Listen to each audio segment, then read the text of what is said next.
반갑습니다. 인터입니다. 불안에 대처하는 방식 시리즈 두 번째, T하고 F 차이죠. F 유형 보죠. 같은 정서 민감도라면 F는 일단 다소 편집증적으로 대응할 확률이 있습니다. 여기서 편집증이라는 단어에 꽂혀가지고 또 뭐야, 날 병자로 모는 거야? 이렇게 생각하실 수 있을까봐 설명을 먼저 드릴게요. 이 편집증적이라는 건 뭐냐면 구체적이고 분명한 근거가 드러나지 않았음에도 불구하고 그냥 그랬을 거야 라고 넘겨짚으면서 그 넘겨짚은 그 시나리오를 마치 사실인 것처럼 내가 믿어버리게 되는 그런 경향을 말합니다.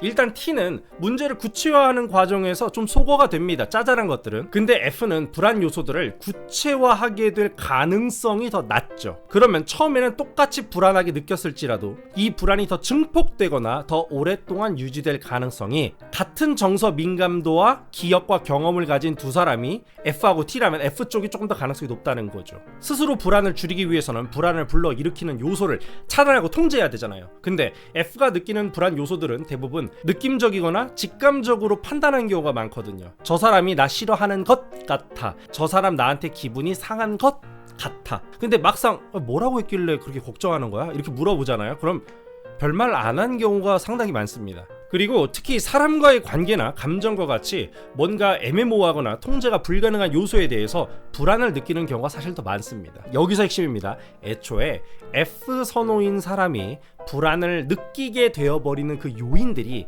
대부분 본인 스스로 규정하기도 어렵고 또 통제하기도 어려운 상황을 본인이 불안이라고 느끼는 경우가 대부분이라는 거죠. 이 경우에 스스로 계속 불안을 느끼게 되고 또 이 불안을 스스로 해결할 수 있는 방법은 우연한 계기로 소갈이했던 걸 뭐 얘기했을 때 맞다, 나 사실 그때는 솔직히 말하자면 해서 이런 기회가 열려야 돼.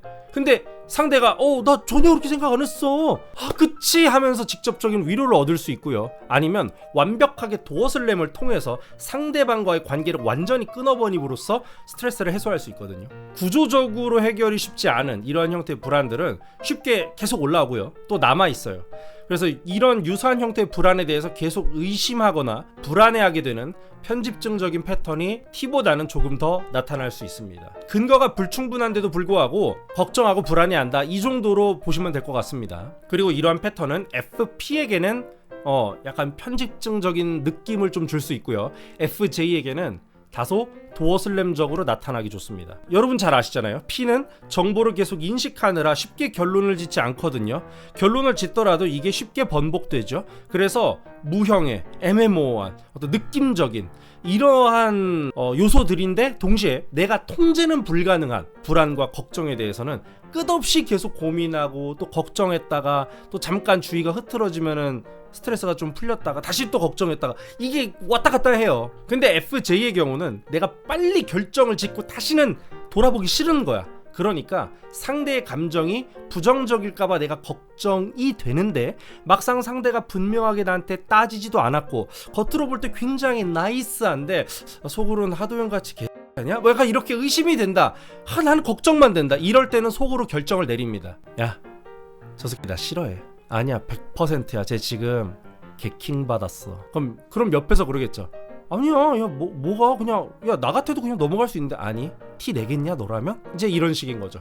그래서 나는 이미 결정을 내려버린 거예요. 쟤는 나 싫어해.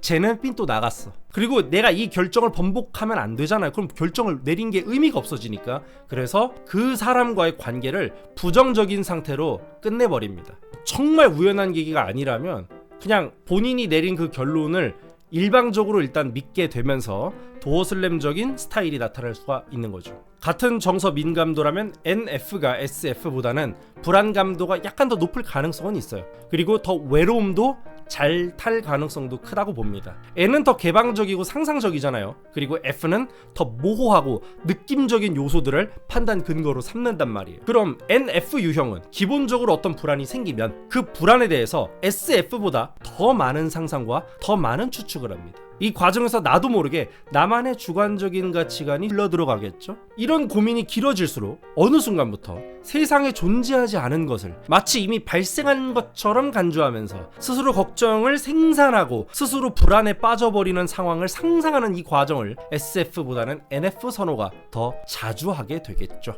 SF 선호는 이러한 과정에서 자신만의 상상보다는 비교적 주변 사람과의 대화라든지 준거 집단의 가치 체계를 적용할 가능성이 약간은 더 높기 때문에 주변 사람들이 공감과 지지를 해주고 막 다독여주면 생각보다 비교적 더 쉽게 불안이 해소되고 정서적으로 안정을 찾는 경우가 많은데, NF는 주변에서 아무리 그렇게 해주더라도 그 순간에는 그렇지 하지만 뭔가 이 아래쪽에 한 20-30%이 콘크리트층, 여기에는 나만의 상상, 나만의 그 어떤 주관적인 감상, 마치 아무도 나의 속 이 깊은 곳까지는 다 해소하지 못했어, 너네는 이것까지는 공감하지 못했을 거야 라는 생각이 들 수 있기 때문에 본인의 주관적인 영역이 더 확고하다 보니까 외로움, 홀로 남은 기분, 더 이해를 진심으로 받고 싶은 그런 마음이 들 가능성이 높다, 이렇게 볼 수 있죠.